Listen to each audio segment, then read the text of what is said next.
Қасиетті Рамазан айында ауыз бекіту тек рухани тұрғыдан ғана емес, адамның денсаулығына да пайдасы бар. Сіз ораза ұстау арқылы өз денсаулығыңызды да оңалта аласыз.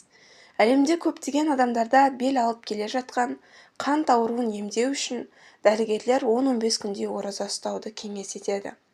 Бұл уақытта сіз ұйқы безінің демалуына көмектесесіз. Ораза адамның ішкі мүшелеріндегі майлар еріп, метаболизмді жақсартады екен.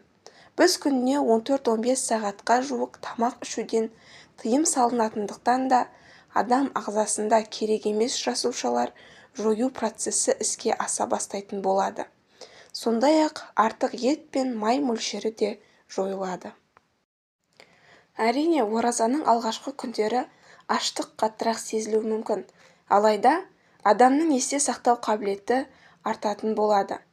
Бастапқыда бас айналу, ауыздан жағымсыз иістің шығуы да болады.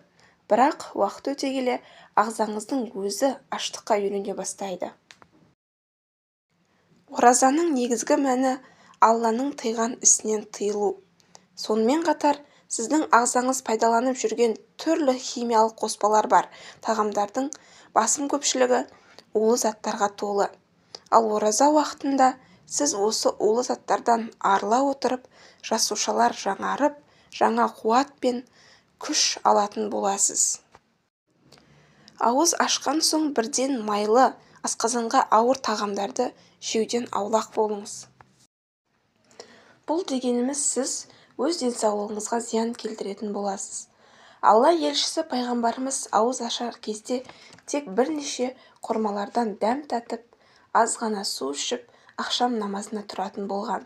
Біз де осы әдетті үлгі ете отырып, ағзамызды аз тамақтануға және барынша құнарлы ас жеуге қарай дағдыландыруымыз керек. Арнамдағы ақпараттар пайдалы болса, арнама тіркеліп, лайк басып, комментарий жазып қолдаңыздар.